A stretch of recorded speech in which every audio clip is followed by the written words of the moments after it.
Hello students, मेरा नाम है गौरव और आज मैं आपको पढ़ाने वाला हूँ types of ratios. Types of ratios में आपका जो फर्स्ट रेशियो होता है वो होता है लिक्विडिटी रेशियोज। तो सबसे पहले अपन को ये समझना पड़ेगा कि ये लिक्विडिटी रेशियो होता क्या है। इस लिक्विडिटी का मतलब क्या है?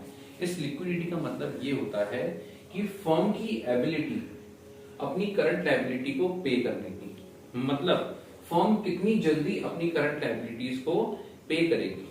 बेसिकली यहाँ पर शॉर्ट टर्म लायबिलिटीज के ऊपर फोकस किया हुआ है, तो इसलिए अपन इसको शॉर्ट टर्म सॉल्वेंसी रेशियो भी बोलते हैं। इसका जो आंसर मिलता है वो हमको प्योर रेशियो में मिलता है, जैसे कि 2:1, 3:1, 1:2, जो कि हमने लास्ट वीडियो में देखा था कि प्योर रेशियो क्या होता है। ओके, फिर ये कितने टाइप्स के होते हैं? बेसिकली ये दो टाइप्स के होते हैं। कौन से? एक होता है करंट रेशियो, जिसका एक और नाम होता है वर्किंग कैपिटल रेशियो। बेटा ये मैंने अलग अलग नाम क्यों लिखे हैं? इसलिए लिखे हैं ताकि एग्जाम्स में, क्योंकि अब एमसीक्यू बेस्ड एग्जाम हो गए हैं, तो हमको पूछ सकता है कि current ratio is also known as which ratio. फिर आपको ऑप्शंस दे दे तो उसका आंसर क्या आ जाएगा? Working capital ratio. या फिर आपसे पूछ सकते हैं कि working capital ratio is also known as, ठीक है। तो ऐसे क्वेश्चंस बन सकते हैं, छोटे छोटे क्वेश्चंस कहीं से भी पूछ सकते हैं। ओके, चलिए तो बेटा करंट रेशियो क्या होता है? करंट रेशियो वो रेशियो होता है जो बताता है कि फर्म की एबिलिटी कितनी जल्दी फर्म अपनी करंट लायबिलिटीज का पेमेंट कर पाएगी, ठीक है। मतलब फर्म के पास कितने करंट एसेट्स हैं करंट लायबिलिटी को पे करने के लिए, ये इनका बीच का रिलेशन ये कौन बताएगा? Current ratio. तो बेसिकली यहाँ पर करंट एसेट्स और करंट लायबिलिटीज के बीच में क्या बताया गया है? रिलेशन बताया गया है कि हमारे पास कितने करंट एसेट्स हैं करंट लायबिलिटी को पे करने के लिए। Is it clear? अच्छा, फॉर एग्जांपल मेरे पास 2 लाख करंट एसेट्स हैं और 1 लाख रुपए की करंट लायबिलिटीज हैं। मतलब मेरे पास 1 लाख रुपए की करंट लायबिलिटी को पे करने के लिए 2 लाख के एसेट्स हैं। मतलब एट ए टाइम अगर मैं अपने 2 लाख के एसेट्स को बेच दूं, सारे करंट एसेट से पैसा रिकवर कर लूं और उससे मैं किसको रीपे कर दूं? करंट लायबिलिटी को रीपे कर दूं। वही ये रेशियो दर्शाता है कि कितनी जल्दी आप रीपे कर पाओगे।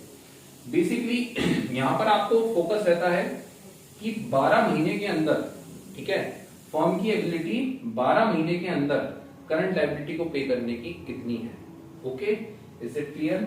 चलिए एक चीज और कि ये करंट एसेट्स होते क्या है, करंट लायबिलिटी क्या होती है, ये वैसे तो अपन क्लास 11 में पढ़ चुके हैं, बट स्टिल मैं वापस से रिपीट कर रहा हूं। करंट एसेट्स वो एसेट्स होते हैं जो कन्वर्टेबल इनटू कैश हो जाते हैं with in 12 months period. Okay, दूसरा आपको करंट लायबिलिटी क्या होती है? जो लायबिलिटी जिसको आपको पे करना है 12 महीने के अंदर, तो वो आपकी कौन सी लायबिलिटी होती है? Current liability. दोनों रेशियो में यही बताया गया है कि करंट लायबिलिटी को कितनी जल्दी फर्म पे कर पाएगी। ओके, तो पहले में क्या बताया? Current assets upon current liability, ये इसका फॉर्मूला भी बोल सकते हो आप। ओके, चलिए तो इसका आइडियल करंट रेशियो कितना होता है? 2:1। कितना होता है बेटा? 2:1। मतलब अगर हमारी 1 रुपए की करंट लायबिलिटी है तो कम से कम हमारे पास 2 रुपए के करंट एसेट्स उसको पे करने के लिए होना चाहिए। दैट मींस अगर हमारा 3:1 का रेशियो है, अगर हमारा 3:1 का रेशियो है, तो मतलब हमारे पास 1 रुपए की करंट लायबिलिटी को पे करने के लिए 3 रुपए के करंट एसेट्स यहाँ पर अवेलेबल हैं। दैट मींस ये रेशियो और ज्यादा अच्छा है, ठीक है। लेकिन ऑन द अदर हैंड अगर हमारा रेशियो है 1.5:1, तो अगर 1.5:1 है, मतलब 1 रुपए की करंट लायबिलिटी को पे करने के लिए हमारे पास केवल 1.5 रुपए करंट एसेट्स हैं। ये रेशियो वैसे तो पॉजिटिव है लेकिन आइडियल से कम है, तो आइडियल कितना होना चाहिए? कम से कम 2:1। ओके, तो ये आइडियल से बेहतर नहीं है, वो वाला आइडियल से बेहतर है। तो हम क्या एक्सपेक्ट करते हैं कि कम से कम कितना होना चाहिए? 2:1।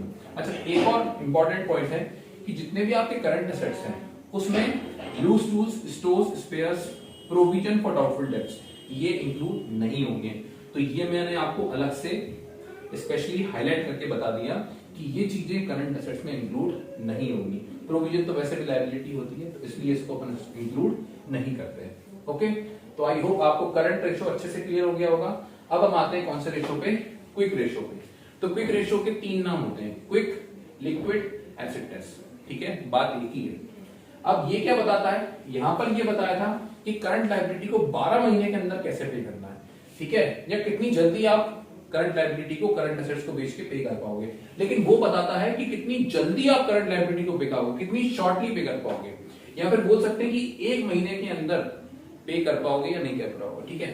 तो यहाँ पर इसका फॉर्मूला क्या होता है, quick assets upon current liability, ठीक है।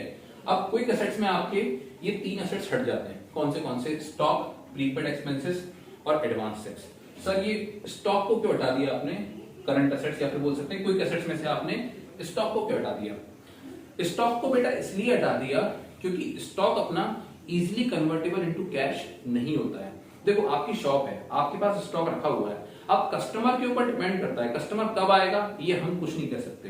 तो स्टॉक रखा रह गया, लंबे समय तक रखा रह गया, हम कुछ नहीं कह सकते।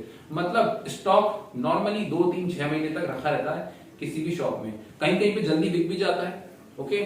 तो लेकिन वहां पर क्या है बेटा, अनसर्टेनिटी है। तो स्टॉक हमारे ऊपर डिपेंड नहीं करता, स्टॉक कस्टमर के ऊपर डिपेंड करता है, कस्टमर कब आएगा, कब खरीदेगा, ठीक है। फिर हमारा जो पैसा है, जो स्टॉक है, इसमें कन्वर्ट होगा कैश में, इसलिए हमारा वो क्विक एसेट्स में नहीं आता। कैश क्विक है, बैंक बैलेंस आपका क्विक एसेट्स है, डेटर से पक्का पता है कि पैसा मिलने वाला है, कब मिलने वाला है ये भी पता है। नॉर्मल अपन उनको क्या देते हैं, क्रेडिट पीरियड देते हैं, तो वो उस टाइम फ्रेम में पैसा वापस कर देते हैं अपन को, तो वो भी अपना क्या हो जाएगा बेटा, आपका क्विक एसेट्स। लेकिन स्टॉक आपका क्विक एसेट्स नहीं होगा। दूसरा प्रीपेड एक्सपेंसेस और एडवांसेस, ये तो बेटा आप ऑलरेडी पे कर चुके हो, ये तो आप ऑलरेडी पे कर चुके हो, तो आगे जाके ना तो आपको कोई कैश मिलने वाला है, ओके। इसकी जगह आपको क्या मिलेगी, इसके बेनिफिट्स मिलेंगे, सर्विस मिलेगी, लेकिन कैश नहीं मिलेगा, इसलिए ये भी क्विक एसेट्स नहीं है, ओके।